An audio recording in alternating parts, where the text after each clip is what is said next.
Hey you guys, welcome tonight. We're going to talk about a really important subject. This is our second in the series for this month for our September theme, which is genomics, or you might say genetic approaches to anxiety and depression. So basically we're trying to look at patients that are the hard to treat or resistant to treatment patients, and how can we go a step further and really figure out the underlying mechanism with that.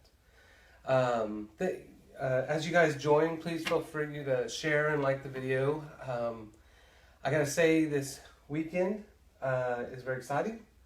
We went to the Kansas State Fair, and somebody recognized me from the videos, and they came up and told us how much they liked it. So that was pretty awesome. So hopefully, which kind of ruined it too, though, because then I have to make sure that I don't eat crap or anything along the rest of the time. Is it on there? Nope. This is you. In the feed? Nope. Alright, just a minute. We want to make sure this is right. So, I don't know on yours. Hold on. Yeah, because you got to go to the... Okay, I can usually pull it up when And then what about this one? that's got you on it, so... Yeah. Let me go back here. Here we go. 1 minute ago. Are we on? Alright, we're on. Okay, so it's interesting because the way that we video these, you can't see the video part of the camera, so we're kind of guessing for when we do anything where we have to read or we draw stuff out. So we're just looking at the back of the phone pretty much. Yeah. Okay, so we're good to go. Today, most of you guys know me. I'm Dr. Patrick Garrett. I have lots of postdoctoral board certifications, so when we talk about this, I'm talking about evidence-based best practices. I have 2 postdoctoral diplomates in clinical nutrition, 1 in functional medicine, 1 in integrative medicine. I have a doctorate in chiropractic. I also went to medical school and did 3,500 hours of medical rounds, which we didn't really help many people during those rounds. And now I practice, I have patients all over the world, and I sit on several boards, and basically I'm just a super nerd who will do the research to figure out what exactly is going on with patients. Yay, super nerds. Yeah. So, and of course we have Holly with us, and you guys remember her. Right. Right. I don't have near those credentials, I think, like I've said before, but I have a super duper extensive passion for wellness, especially functional medicine, nutrition, and some of that coming from my own struggles, also just my own passions. I'm a yoga instructor. I have my degree in women's studies. I'm looking at getting into physical therapy as well. So I'm totally committed to this process and with you guys here tonight. So let's get started, I guess. And she's the director of wellness at the Affiliated Family Counselors. So take a holistic approach to kind of mind-body wellness. So not just... Yeah, there's a lot of factors that go into feeling your best. Yeah. So today we're going to talk about the genomics. So last time we talked about, in general, how do we deal with anxiety, depression, and for the most part, it's not all that complicated. Any kind of disease, we want to look at what are we doing to really cause it. That's the first issue. If it's more complicated than that, then we want to look at something more, a little more integrated. And what we have created is the Genomic Approach, or Genomic Consortium for Anxiety and Depression. And so this is a kind of like a service we offer to like patients that are kind of have no other options and are sick and tired of being sick and tired. So as we go through this, we want to talk about actually how this stuff works. So I'm going to draw some stuff out for you guys. Not a very good artist, so please forgive that. The pictures are good. Are they? Pictures are good. All right, so They help me. and it's important. You know, one of the things is one of my patients asked, well, why do you draw everything out? And I was like, well, it's important for me that you understand that I understand the physiology. That this isn't guessing. That this is how it actually works. Right.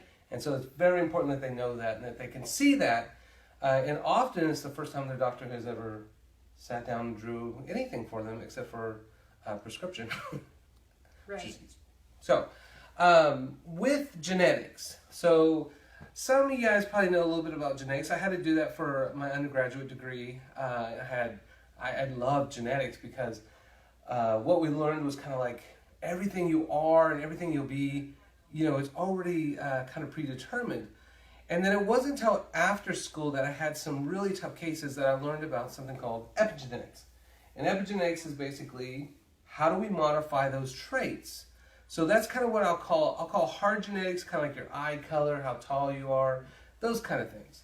But soft genetics we're going to talk about in depth, and that's the things that you have the greatest ability to modify and change. So one of the first things is when we look at DNA. So when we look at anxiety and depression, we see it run in families. But it's not really genetic, if you will, not hard code genetics. So let's look real quick. If you look at this is the double helix that makes DNA.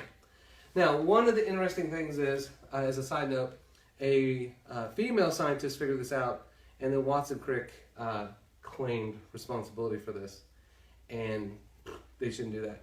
As a father of 4 daughters, that's got to stop. So, and you have these base pairs that match up in your DNA. So, if you look at a chromosome, looks kind of like this.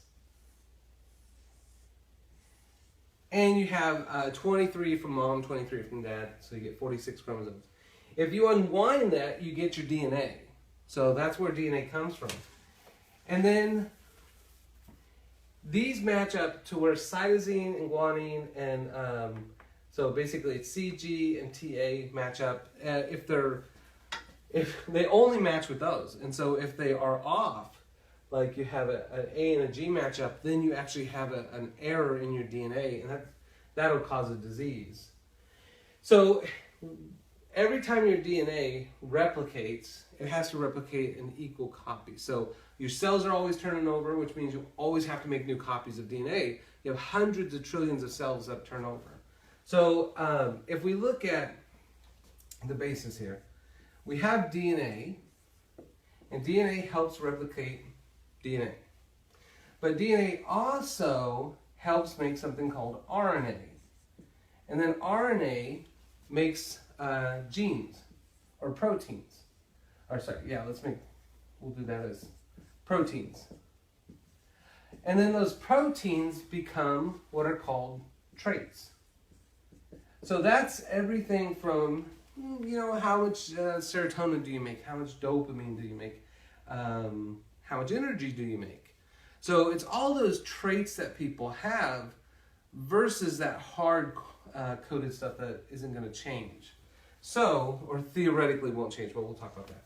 So this is the process that we want to regulate. This is the process that can be affected by nurture in nature. So sometimes people say, well, I was just born that way, or that's just how my mama raised me. But it's not your destiny. Yeah. Yeah. If you could give a ratio on on which is more malleable or which is more changeable or which is more dominant, would it be the hard or the soft? Well, for the outcomes that we kind of typically run our lives, it's really 1% of disease is actually pure hard-coded genetics. 1%. 1%. Yeah. So that's a good point. That means 99% is stuff that we actually have control over whether we know it or not. Now what's kind of messed up is we actually can mess up things pretty good. And these genetics are passed down through what are called daughter cells. And daughter cells can take up to 7 generations to fix. So often we are a result, of our grandmother's lifestyle. And so, women that took DES, which is a very, very potent estrogen back in the, 40s and 50s. I think it got banned in the 60s by then. It messed up DNA like crazy for women, and it made them really susceptible to genetic diseases, especially estrogenic cancers. So it doesn't cause it, it sets them up for that failure when they're exposed to other chemicals that other people might be able to resist. And that genetic kind of predisposition is the key to all this. Is when you look at traits, or you kind of look at the outcomes of 99% of that DNA, the reality is we have a lot of control over that, but we also in America have a lot of things that screw that up. And so we have chemicals. So one of my favorite patients, I was actually to reverse his genetic error on a cytogenetic report, which is the first time I've ever seen or heard of that being done. So does an oncologist. But, when you look at this gene, we'll look at a chromosome here. A chromosome have all these different parts here, if we stretch that out. And so, you have 12.1, 12.2, it's not very good, 12.3, on and on and on. And each one of these codes for a very specific process in your body. And literally, each one of these, if mutated, actually creates a new genetic disease.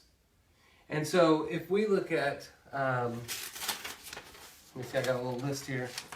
This is one that I pulled off that I used before, but it's all the genetic diseases for chromosome 12, right? And it's a huge list. But if you have one of those, it'll cause, a mutation one, it'll cause emphysema. Another one causes susceptibility to Alzheimer's, inflammatory bowel disease, leukemia, hypertension, leukemia, paraplegia, glycogen storage problems, hypertension, Alzheimer's, retinoblastoma, and it goes on and on, like all these horrific diseases. But the question is, if we end up causing a disruption or a mutation in that expression, we end up getting symptoms from that or some bad process. So with chromosome, I think it's 12.31qi or something like that, that ends up becoming leukemia, right? So this is like the more tough stuff. But if you have leukemia from that, well, then the question I always have is not tough luck, let's put you on chemo. The question is, what caused that? Mm-hmm. What did you do to cause that, whether you knew it or not?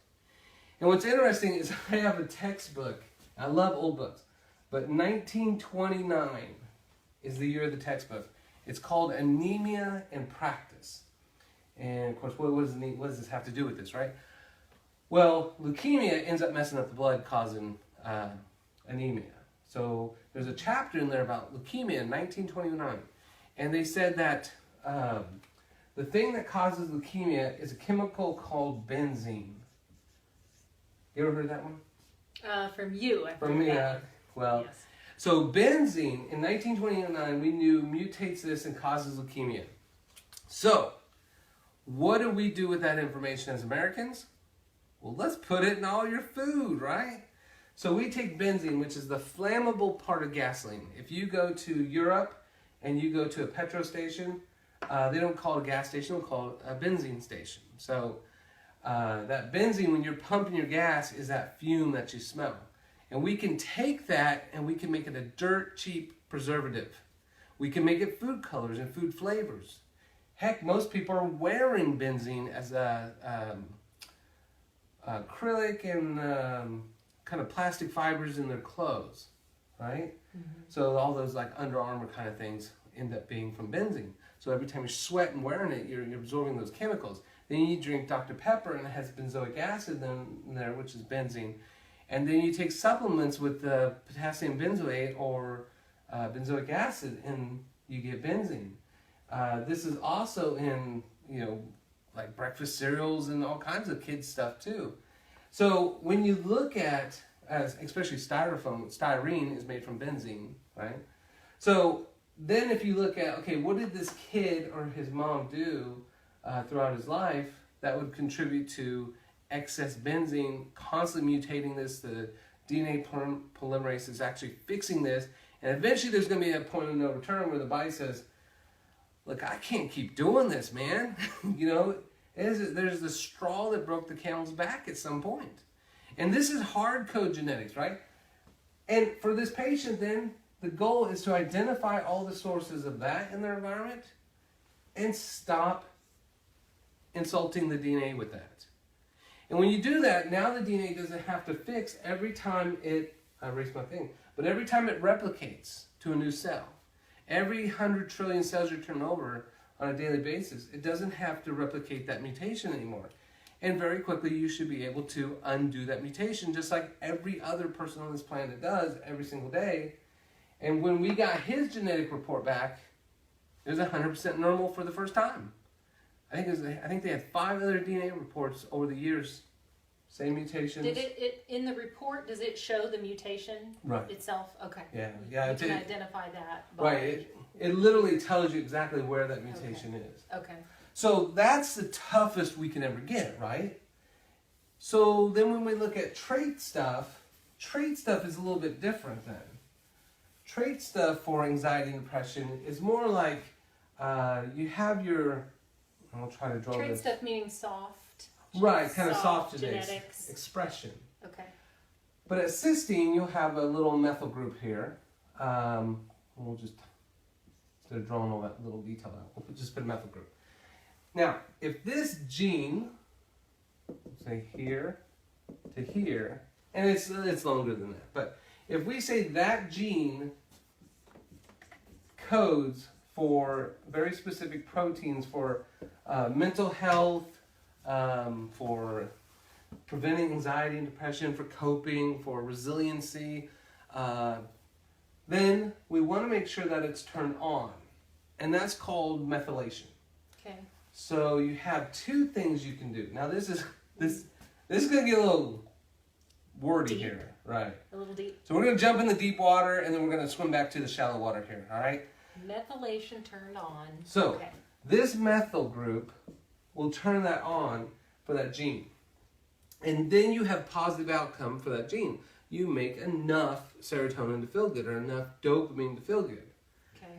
But if you mutate this or undermethylate it because you don't eat those foods, then there is no methylation, then that gene doesn't activate, and then you don't get those proteins and you don't get that trait. So you can literally, what's called hypomethylate, which means less, and just not turn on genes. It's kind of like not paying your water bill. Coming home, turn on the water, no water, right? I have a question. I bet you have a lot of hair. All right, so go ahead. It's more than just what we ingest though, right? So if you're in a situation or an environment that's stressful, or can that also affect the expression of the soft genes? Right, and that's that daughter cell kind of thing that we pass through. That's that soft genetics that's passed down, and even to the point of like coping. So if you have mom and dad, and mom, when she's pregnant, is super stressed. She has tons of cortisol being produced, tons of serotonin. She doesn't cope well. Well, then that baby will most likely become more likely depressed because it will actually shrink the part of the brain that makes serotonin and dopamine and all that. And then it has less ability to deal with coping. So it's not just about what you eat. Right? Well, I think that's we can undo this because this is soft. This should be able to be fixed. Yeah. And so mom might turn down the genetics, but again, that doesn't mean we have to have the disease. And it also means we can turn it back up or we can turn it back on. So, when we look at genes are not your destiny. I mean, that's the reality of it. Is you have more control over your genetic outcome. Like my dad, he died in his 50s of diabetes, complications of diabetes, right? So I don't want to be that destiny, so I make sure that my A1C looks good. And so even though I'm not perfect as far as what I eat and do, I don't want to become my dad when it comes to disease. So even though he passed those genes on to me that makes me at a higher risk, I have to work a little bit harder to undo that, and also to ensure that my children, their risk decreases too, which is very important. Yeah, I was thinking too, you know, when you said, oh, what mom does when she's pregnant affects baby, like just to hear that is kind of anxiety producing and Right. it makes you feel really bad. But the idea is that that's all changeable. Right. That's Yeah, and you know, it's a very difficult thing because again, if you're a mom, I mean, it's not, don't blame yourself. We all do the best we can with the knowledge that we have. And you know, when I did pediatrics, we had moms coming in full blown pregnant, 9 months, ready to pop, sucking down Diet Coke and McDonald's while they're being sent in for us to be delivered. And that's crazy. It's absolutely crazy. And so that baby is going to have a lot harder chance. But it's possible. Everything in us is designed to heal. There's not a cell in your body that's over 10 years of age, and most of them are 1 to 3 years old. So we constantly have this ability to turn over and turn over and turn over to either make better cells or worse cells. And that's why when you look at smokers, it's like, oh, you smoked all those years, you know, you're just damaged, you're screwed. But that's not even true. I mean, that's one of the places we actually acknowledge, profession-wide, that after 10 years, you're considered genetically not a smoker. It took 10 years to heal it all, but at that point, you know, you've reversed it. so really, we're all only 10 years old Right. at any given time, which expands your possibilities for behavior. That's right. And having fun. So it's not my fault. I'm a 10-year-old. Right? So that's really important as far as if you're a mom and you had a baby and then something happens, then again, well, let's just deal with it at this point. If the daughter or son has a little bit of predisposition or tendencies towards anxiety, depression, great. Let's deal with that. You can't undo what you did, and you can't blame yourself because that didn't help, but we can work on the solution. Yeah. And one of the biggest issues with this, especially the way that we deal with this, because we're not doing any kind of pharmacology, we're not doing medication to help people, we're trying to undo the cause. And there's a huge problem now because if you listen to the news or even NPR or the studies that are coming out, a lot of the medications that women take for anxiety and depression should not be taken during pregnancy.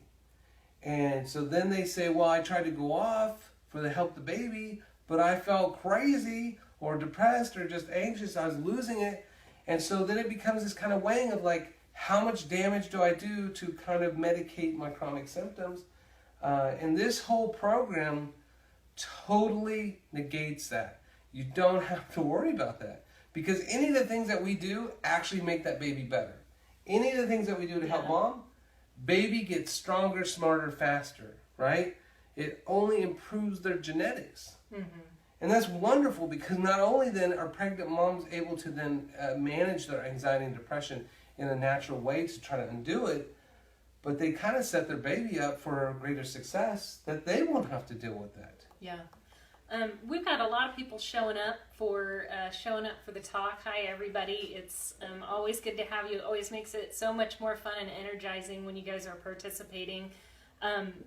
We've got some questions, and I think the overall talk probably will address those, like things like eczema. A couple of people have mentioned that here, and we've also got, what else do we have?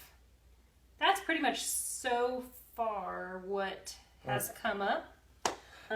So when it comes to things like, so we're talking about anxiety and depression and the genomics of that, but it's the same as far as almost any condition. It really is. I mean, next time we'll talk about the epigenetics of how to fix all that kind of thing. So it isn't your destiny. But when you look at eczema or psoriasis or hypertension, irregular heartbeat, there's a cause, right? And there might be a genomic predisposition. Great, let's identify those and actually reverse them. Most patients, I'll have to say, we don't have to get all that complicated on. So we don't have to do the genomic part because we're already doing the genomic part whether we know it or not. Right, by changing all of those lifestyle parts. Right. So, you know, there was a PhD the other day that asked me, how do you know if you're fixing people's DNA? And it's like, well, sometimes we know because we get a post report, But otherwise, the assumption is that once they start feeling better, you've affected those pathways because you've fed those pathways, you know? It's kind of like putting dog food out and then the dog shows up with a big belly and the bowl's empty. How do you know he ate it? Well, if everything's working right, we just kind of assume that and it's good. Because long term, your DNA is designed to reverse mutations. It's designed to heal you and improve you, make you bigger, better, faster, stronger. It is not designed to be broken. But then also, I mean, if you wanted to, you could get tested again, right. Just like you said this other patient did. He got tested again and the mutations didn't show up. Right. So then there's another way. Right. Right? Yeah. Okay. Yeah, and that's your kind of proven way with that, is to just know. And, you know, I hope at some point I find other doctors who have actually done pre and post testing with that, and so we can kind of compare notes. But so far, it must be cutting edge at this point. So, so that's what we want to do, is affect that gene. And, you know, the other thing that people have problems with is not only hypo, but they'll have hypermethylation. And that means we might turn on, let's say this gene is for anxiety, and we actually then turn this gene on when it's supposed to be silenced. And so hypermethylation is just as bad as hypomethylation. I remember my first case of epigenetics that I was really working on, and I sent some kind of messages to other doctors that I thought were really big time docs, and no one had a clue what we were talking about.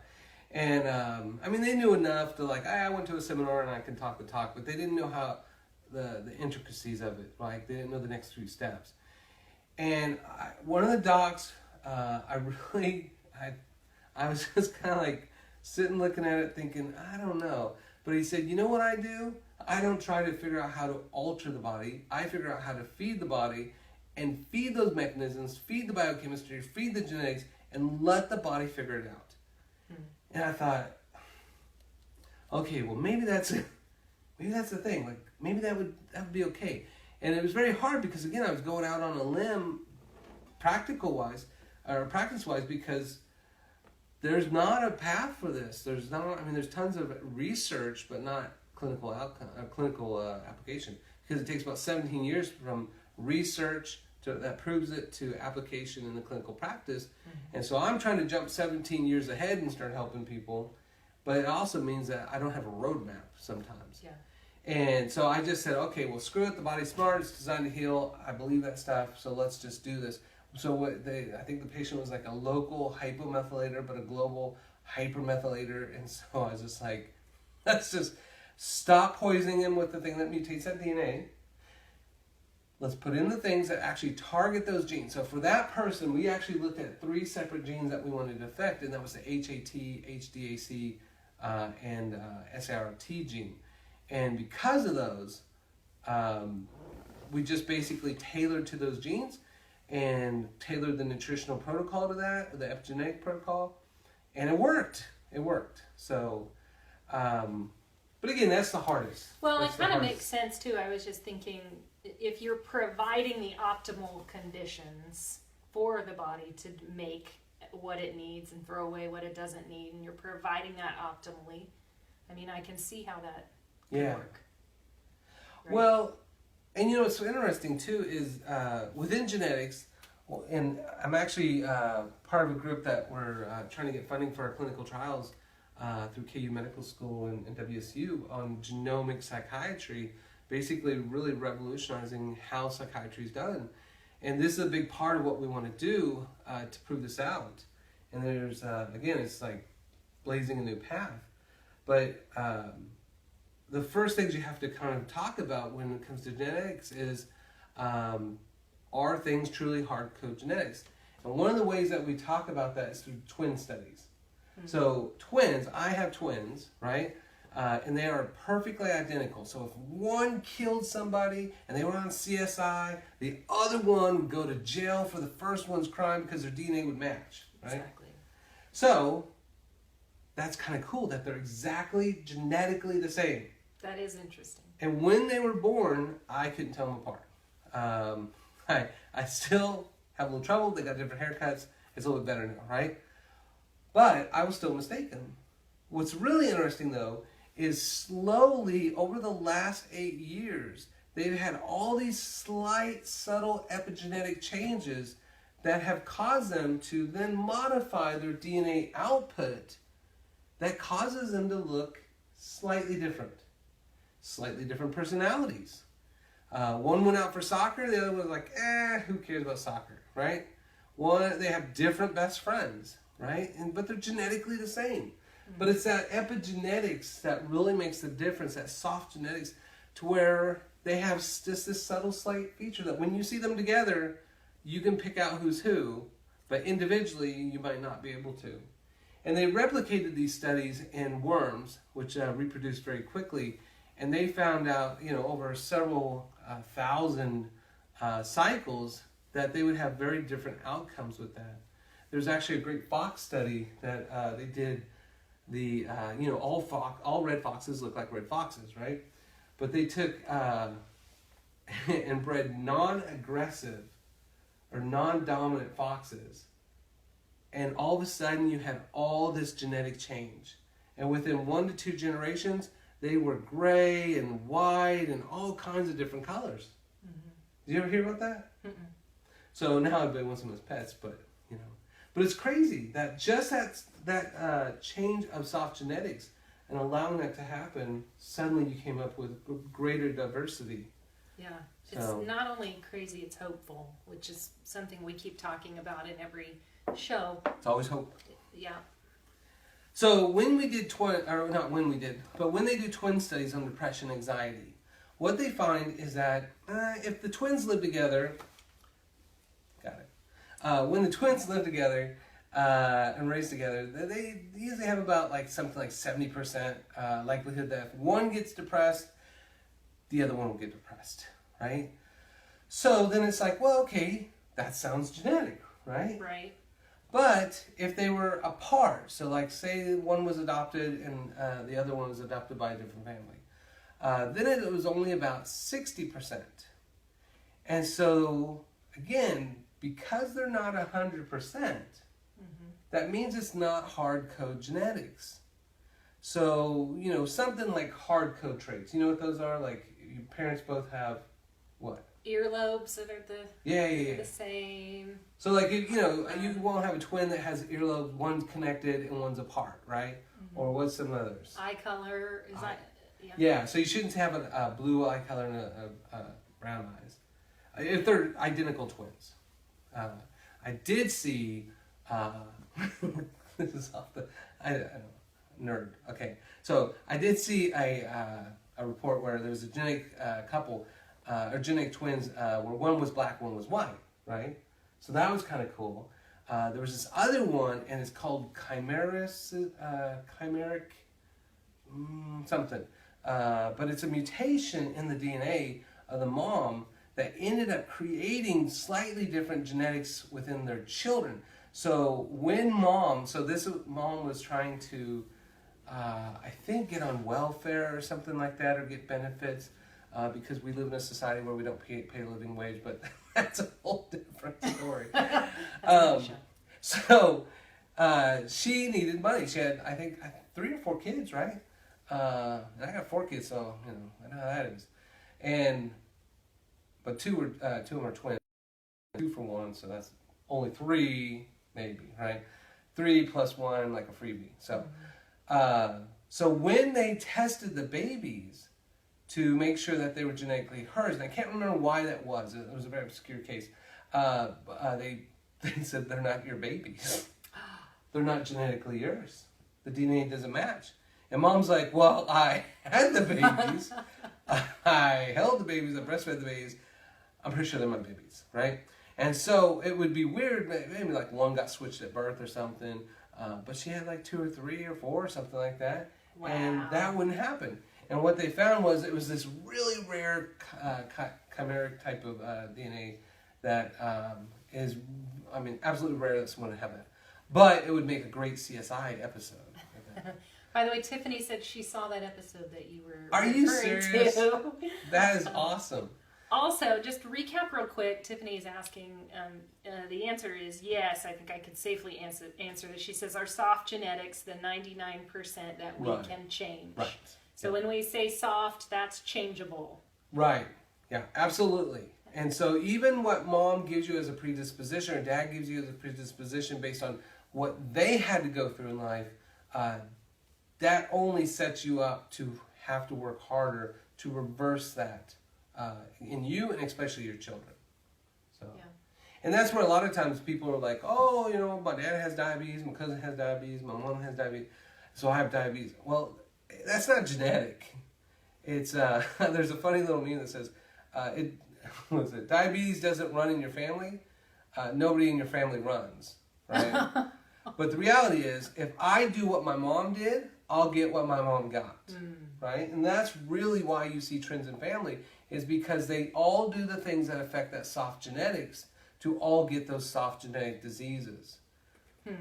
So, and that's why, like my family, lots of stress and chaos, and I was just like, I'm not raising my kids in that. And so it's amazing how calm our life is compared to what I grew up in, a little bit of chaos there. But I don't want my kids to suffer that same genetic predisposition, right?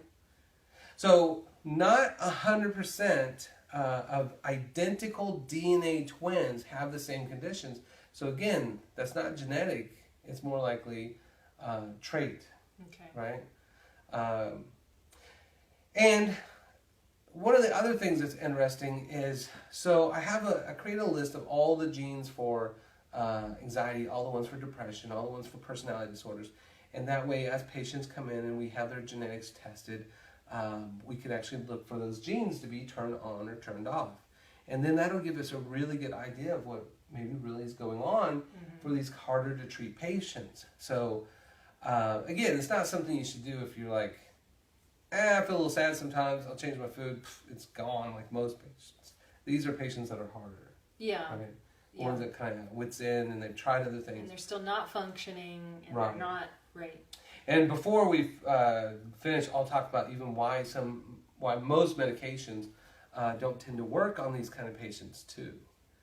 So, although you have these genes, the interesting thing, the genomics of these conditions are not cut and dry like we see with other diseases, right? So if we mutate this one DNA, we get leukemia.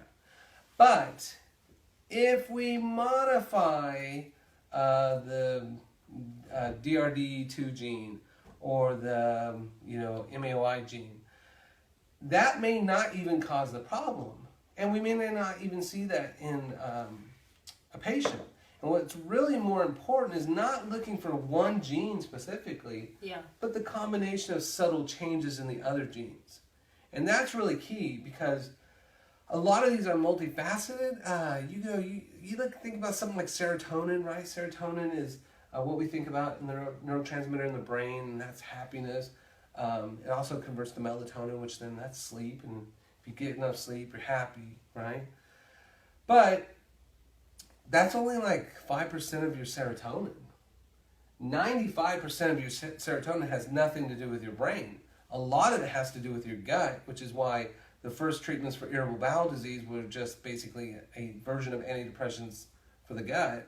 But they killed people, so I'm not going to do that. What do you mean when you say a lot of serotonin has to do with the gut? Well, so you think of the gut as the second brain. And so people will have that kind of gut feeling or anxiety in their stomach versus the brain. So there's often there's talk where they consider the gut as your primary old school brain, more so than your kind of lizard brain or primordial brain. So when you have that kind of feeling of like, I've had a few drinks, I like to go down that alley and it's poorly lit, your brain's like, it'll be fine. But your gut's like, I don't know, man, that looks sketchy. That's those neurotransmitters going to work there. And then they have a feedback loop to the brain. Yeah, I always associated neurotransmitters with up here, not anywhere else in the body. So yeah, that's a light bulb for me.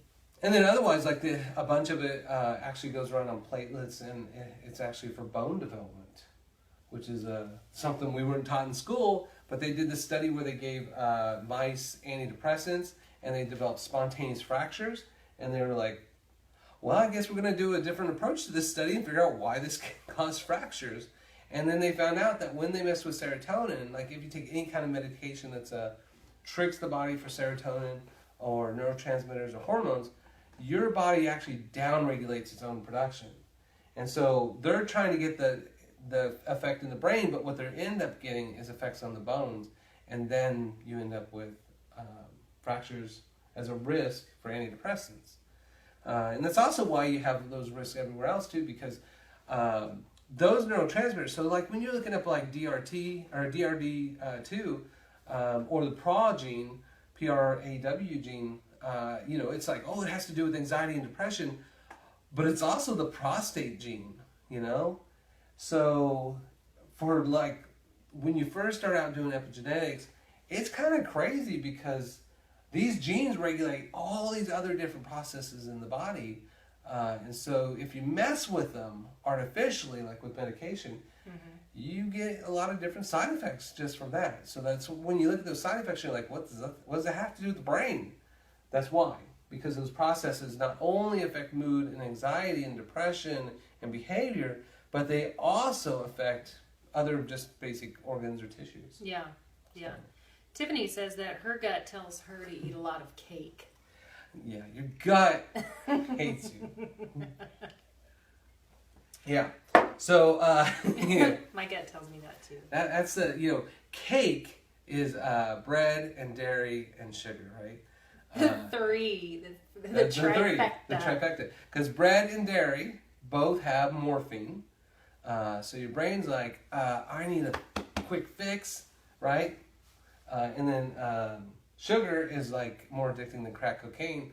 So basically, you should just put that cake in a spoon, bend the spoon, heat it up with a lighter, and then take a syringe, probably like 18 gauge, would you say? Yeah. Okay. So then you take that and put a little water in there, right? And then put a cotton ball, and then you suck that up, and then you find a good vein or inject it between your toes, and then that's how you get your cake, right? Because your cake is morphine and your sugar is crack. Now that we've just educated America on how to shoot up, I'm wondering if maybe we shouldn't get back to our topic. I don't know if that's legit either.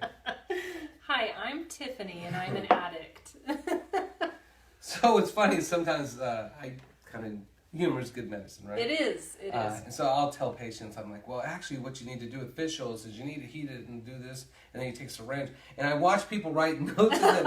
I wait until they finally stop and look up, and I'm like, okay, they figured it out. Just messing with them. So, and then I'll be like, you just take them in your mouth, so it's fine. So, where were we though? We were, talking about the genes and the multifacets on there. So, what we talk about when, like, say, anxiety, right? You have this phenotyping, and this phenotyping is trait typing. It's the soft genetics. It's the stuff that you kind of pass down from mom and dad and, affects your actual production of these proteins from those genes. So if you have something like a phenotyping error in the PAWR gene releasing, so a PAWR gene, then that actually helps regulate circadian rhythm. So then it'll mess up your sleep, and then you become anxious from that. So again, that gene isn't the only gene, but that one's the one that messes up your sleep, which then causes anxiety, which is why people say, oh, did you wake up on the wrong side of the bed? Because you have a bad mood, because your sleep cycle's messed up, right? So even people that have sleep problems, that's a gene we want to try to fix, right? Even a soft genetic approach to that, or epigenetic approach. Something like DRD2, that gene is a phenotyping one that we see for social phobias and depression and anxiety, because it regulates dopamine production. And dopamine, serotonin, epinephrine, they all have this very specific balance. And if these two are high and this one's low, anxiety. If these two are low and this one's high, you get depression. And so it's this very delicate balance that is regulated throughout several genetic pathways. I have a question. All right. I hope it's a complicated one. Well, I might forget it because it was kind of complicated. I was just thinking about, what is it that you find, let's say with a harder to treat patient, What is it that you find is their solution? Is it something specific, and is there an overall general solution we can all start doing to get our genetics back running the way they're supposed to be, get our genes expressing the way they're supposed to be? Yeah. Well, next that you asked next week's question, right? So that's the answer. The answer is next week. That's what we're going to talk about. Okay. So we'll actually talk about some very basic epigenetics and things that we can actually add to our diet and change and modify to actually regulate our DNA. And as complicated as we might make it to fix Americans, the reality is that a goat doesn't have to figure this out. A gorilla, a clownfish, right? They don't have to figure this stuff out. And that's because most of this stuff is real, actual food and not chemicalizing ourselves, right? But as Americans, we do, if there was a playbook of how to cause genetic mutations to cause anxiety and depression, we would be like, hell yeah, let's do that. What chemicals should we put to mess up let's put that in kids' cereal. Let's put it in baby food. We can just put it in baby food and just start anxiety from the get-go. Start early. And that, every time you say something like that, I'm like, well, why would we ever do that? Why would we ever do that? It's ka-ching. It's and money. It's 1,200% more profit if you use chemicals instead of real things. Yeah. Yeah, So, it's massive profits. Massive profits.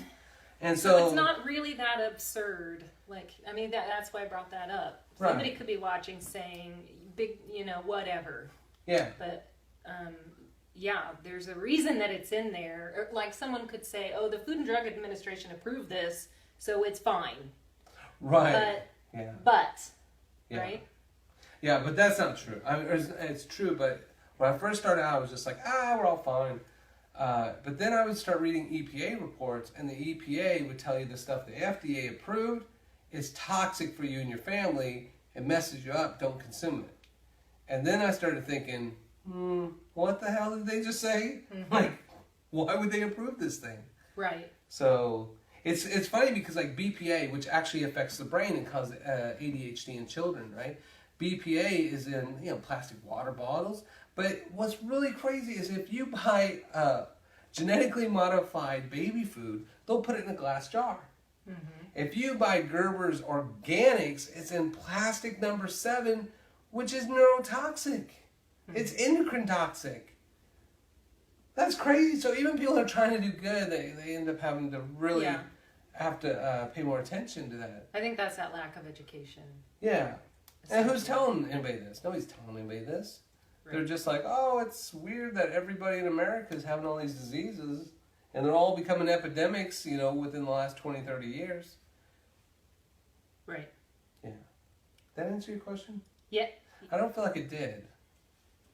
You said that we would get to it next week, and then I think you veered off on purpose. Oh, yeah. All right. Stick with us. We already talked about some of the things, though, that help. Well, so we talked in general, foods and lifestyle right. and healthy environment and exercise. Right. Yeah. And next week we'll talk very specific about very specific foods and epigenetics, and all this is well published at some of the best institutions. Yeah. And one of the books I bought for this, it was like $100 and something for the book about all the research about nutrients and epigenetics. But what's interesting or demystifying about that is you're reading it, you're like, yeah, this is what the French people do, this is what the Chinese do, this is what the South Americans do, this is what a goat does, this is what a gorilla does, this is what a shark does. The answer so is it's chicken, not that. It's chicken feet and anchovies. That's right.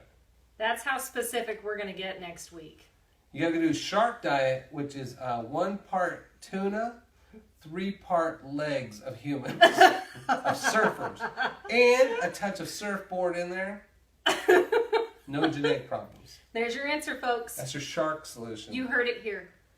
The goat solution is eating cans, so trees and eating cans. So we're talking about wild animals, right?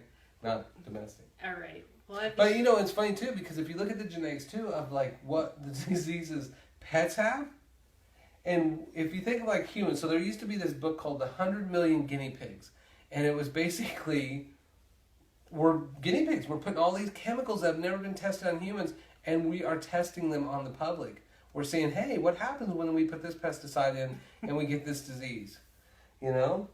And so from there, if you look at what we did to our food and what we did to our lifestyle in our homes, we get all these crazy diseases. But what's even really captivating is when we take and capture an animal and put it in our environment and make it eat and drink and live like us, it gets diseases too, the same diseases we get. And that's where like the number one medication for animals is diabetic medication. We take wild animals that have zero diabetes and we create type 2 diabetic cats and dogs. Folks, yeah, you gotta take care of your pets. So even all the stuff we're talking about, it applies to your pets too. Yeah. Yeah. So pets are just people with tails. I like it. It's not true. I like it. Although humans do have tails, because there is a germ. Now this is cool. There's a gene that's turned on that makes humans have a tail. Did you know this? I did not know it. Go. And then there is a loss of that methyl group at a certain point of development that dissolves that tail. But if you disrupt this or you have hypermethylation, the baby is born with a tail. Then my question is, are they a quadruped no. as a result? No. So if you look at like India actually thinks this is a good thing, right? And so people leave them on. In America, we just snip them and clip them off. But could you imagine? So you can see these people, they literally have tails, like probably about that long, right? And some of them are little nubbins, right? But how cool would it be to be talking to a girl at a bar and be like, yeah, I don't know, whatever people say. And her tail starts wagging, right? You'd be like, I'm in it to win it, right? But if just the end of her tail curled like a cat, then you know she's like about to stab you in the face with an eyeliner. Yeah. So I think we should mess with this in a way that makes people have tails. They also had people have flippers, right? And so there's an enzyme that then dissolves that and makes fingers. So whether you're talking about a bat, a bird, a monkey, a human, we all have the same basic outline, right? We get the same joints. But if the skin is fused together, it's because that gene that's supposed to be silenced wasn't silenced, and then you have flipper hands. I'm going to tell all of America I have 2 toes that are stuck together. So does my great grandmother. It's your mom's fault. It's your great grandma's fault. She probably took DES or got DDT, and that's what caused it. No, I'm serious. Are you serious? Yeah, and it's passed through the daughter line. Oh, yeah, but I have, Yeah. That's interesting. I have another friend who has it too that I worked with, a close friend. Yeah. Well, you guys are probably better swimmers. What? Of course. You dig in the mud, dig a hole like nothing. Right. It's pretty much the X-Men. That would be good if you had webbed toes and then your boyfriend had a tail and you'd be like, look how fast I'm digging this hole, and his tail's just wagging like, man, he was really impressed. So DDT back in the day, before they banned that, I think in 1972, it caused flippers on children because it messed with that soft genetics of saying, oh, this is a human, dissolve those connections and make fingers. That is crazy. Yeah. So I'm not sure I wanted to know that. it almost wiped out the bald eagle population. Oh, wow. I get excited about this stuff. All right. One of the pathways though that people probably have heard about maybe, and it looks wildly inappropriate. I'll write it out for you because first time I saw this pathway, I thought, you're messing with me, genetics. But it's methyl tetrahydrofolate reductase. I don't know if your mind went there, but that's where my mind went. And I thought, I've got to do a lecture just about that, right? And that pathway, which I'll show you what that looks like. It's a cool pathway. But this is more of like kind of like before the epigenetics kind of pathway. But if you look at like homocysteine, which if it's high, you have heart disease, so it's a good one. It's a good cardiovascular marker to check if you have problems. But it'll convert to methionine, and then that converts to SAMe, or S-acetylhomocysteine, methionine, S-acetylmethionine. And it does this through B12. But if we use a methyl group with this, then that methyl goes and it actually turns on or off genes. So like when I prescribe patients B12, I always make sure that they take methylcobalamin, not cyanocobalamin, because that methyl actually helps regulate their genetic sequences or pathways. And then this one comes over and S-acetylhomocysteine becomes S-acetylhomocysteine and then makes homocysteine. But it converts through folate. And then it makes phosphatidylserine and phosphatidylcholine, so that way you're like super smart and your brain works. But this folate has to go through several pathways to be reduced to what's called tetrahydrofolate. And if it's converted down to this is your bioactive form. But if your genetic pathway here, your methyl tetrahydrofolate reductase, is mutated, then that doesn't convert, you don't think straight, and you have brain fog, memory loss, depression, anxiety from that. All of America. Yeah. And it's crazy. And you know, a lot of docs kind of like me that do functional medicine stuff, I mean, they get really excited about that pathway. The reality is it's not all that common. And the easy solution for that is you give people reduced folate, like methyl tetrahydrofolate, which you can buy as a supplement, like coenzyme B complex, and then see, does that work? And if that works and they feel suddenly better, well, then you can guess that it's probably that. You could also look at homocysteine, which is a simple blood test, and then figure out if they have B12, folate, or B6 deficiencies that are backing that up. And when we look at, there was a horrible study today that came out yesterday from Germany. There's a big movement in Berlin about vegans. The vegan lifestyle is taking off. They got like 80,000 vegans now. And they were like, well, is a vegan lifestyle even sustainable? Is it healthy?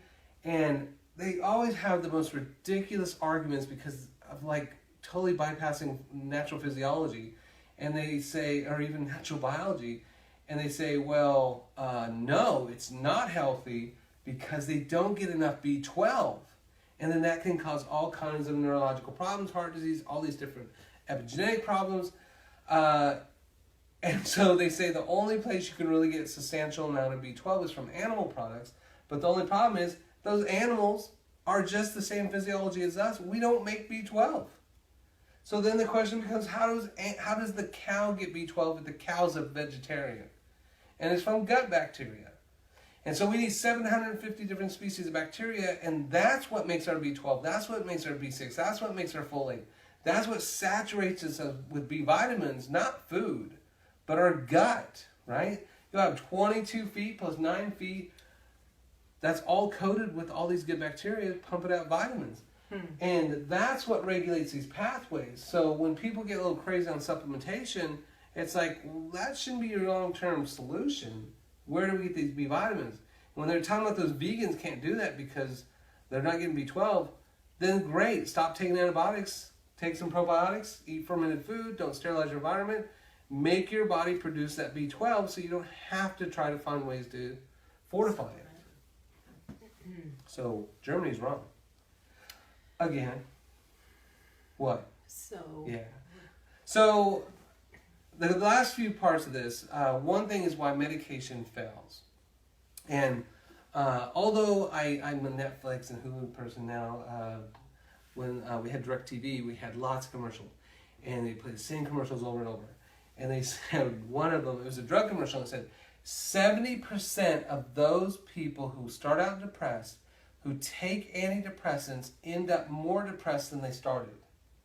Did you hear that one? The solution is take Abilify, which is an antipsychotic.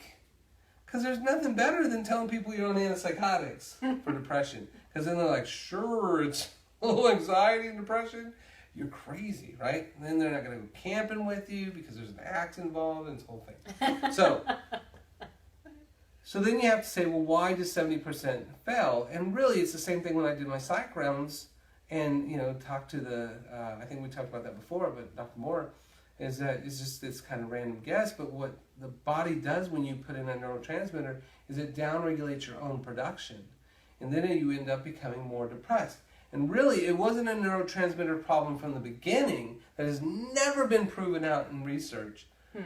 But we know that will make people worse if we treat them long term with that. Now again, there's some people that take medication and they have great success with that, and that's fine. We're not talking about you. We're talking about the other 70%. And how do we help those people? And in pregnant women, you can't take it, so that's a whole issue right there is, do you become anxious and depressed and mess up your child's soft genetics with that, or do you take them and mess up their hard genetics with that? So there's options for that. But medications fail because of that. The other thing is there's actually part of the genetic report that we do looks at a handful of very specific genes that actually dictate how well those medications work, let alone the supplements that actually have the same mechanism. And so you can then understand why someone will be like, every medication I take, I suffer every side effect. Well, that's because of that genetic mutation. And then some people are like, I take medicine, it never works. Like I can take so much, and that's probably what, with me, I had to get stitches because I thought, Aziz, I almost cut these fingers off. I was trying to impress my girlfriend, and I took my machete, and I was going like this and flipping it, and then boom, trying to catch it like that. Didn't quite work. I caught it on the blade. That kind of counts. She wasn't impressed. She was actually a little pissed at me and left. Her tail was not wagging. Not wagging.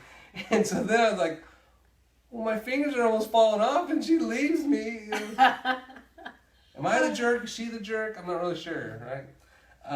So that relationship did not work out. But I got 22 stitches in here, right? Or no, 11 stitches. 11 stitches, put my fingers back on, and they got nice little scars. They were numb for quite a while. But it took 22 shots to numb it. Wow. 22. So, obviously, that pathway for me actually had a mutation, probably Dr. Pepper induced back in my 20s. And, it just nullified that. So we all had Dr. Pepper induced mutations. That's right. I did too. 23 flavors to mess up 23 chromosomes. So that's one thing about why certain drugs don't work on certain people and how you can actually tailor nutrition or supplements to their actual genetic mutations while you're trying to fix the underlying cause of those mutations. Okay.